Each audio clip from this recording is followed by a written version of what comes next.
Want to know how to build a business, save money, no bank loans, no outside money being coming into your business. It's all with the money that you own. Y'all stick around.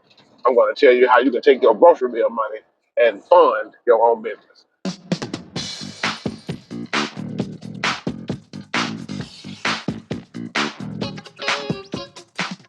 Hey, what's happening, everybody's favorite info plug, RD Muhammad, plugging y'all in with some hot information. Now, I'm doing this while I'm driving because I was so excited. I was going to do this last night after I got in from grocery shopping. But I said no. So today's late. Today's date, July 17th, 2025. I have been teaching my daughter, my youngest daughter, start her business. So now she's been a business owner for the past 3.5 weeks. And one thing that I always tell her is, you don't need a bank loan.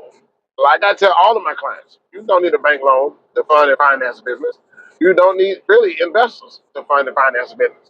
If you don't have a warehouse type of business to where you are manufacturing some type of product to where you got 75 to 150 employees, you don't need a bank loan. What you need is financial literacy and financial discipline. So last week, I told my daughter, I said, listen, what I want you to do is I want you to create a menu for breakfast, lunch, and dinner. She said, well, Dad, I don't eat lunch too much. Great, even better.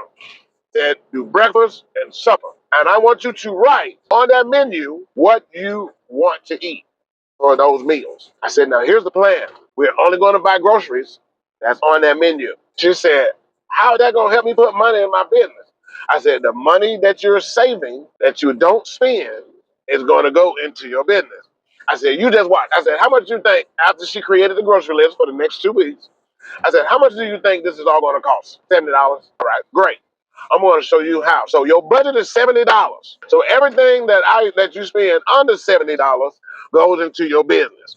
So this is all hypothetically speaking. I really didn't know how much it's gonna cost because, she kind of like bougie. She won't like pasta and peanut butter toast and only wheat bread. And so, but anyway, this is my baby.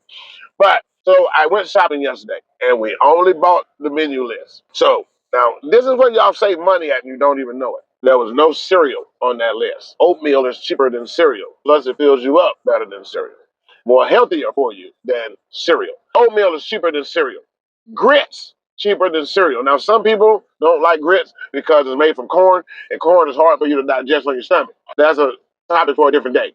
Now let me tell y'all something. Because we did the comparison yesterday.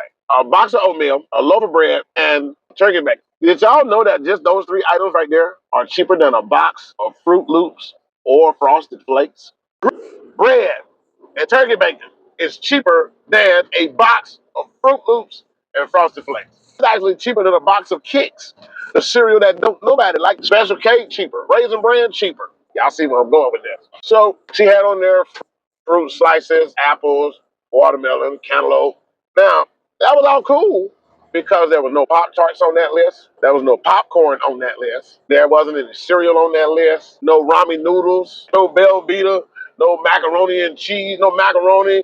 And the only thing that was on there was the pasta. But she wanted the pasta so she could put Alfredo on there. I said, babe, I'm going to teach you how to make your own Alfredo sauce. No frozen biscuits. We bought flour, meal, and because you can buy wheat meal. You don't have to buy cornmeal.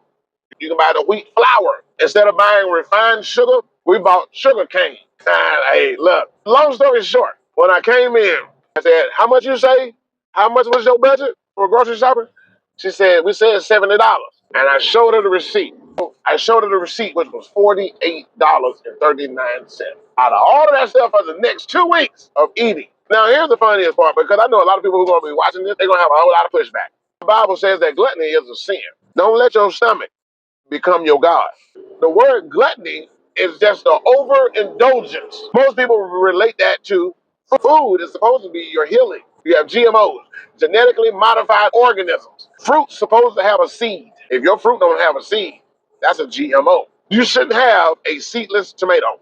You shouldn't have a seedless banana. Y'all didn't know that. Bananas have seeds. You shouldn't be eating a seedless watermelon or a seedless grape. Those have been genetically modified. And the quicker you learn that, the quicker you'll start eating healthier. And the quicker you will start reducing your food grocery bill. Learn how to restructure yourself and deny yourself. Deny these pleasures that's not benefiting you none. Now, there's going to be some people that's going to come on here and talk about, man, I work hard for it, I'm going to get it. That's why you broke. I'm going to spend my money on what I want. That's why you broke. I ain't broke. I can pay my bills. That's why you'll never progress then.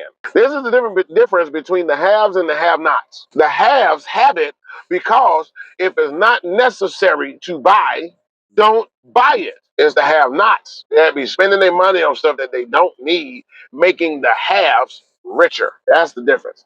And that's why you guys tune in to me, because I give y'all the real. So if you're not positioning yourself as a parent to teach them how to bring it to fruition, your children are going to be the have part of the have-nots.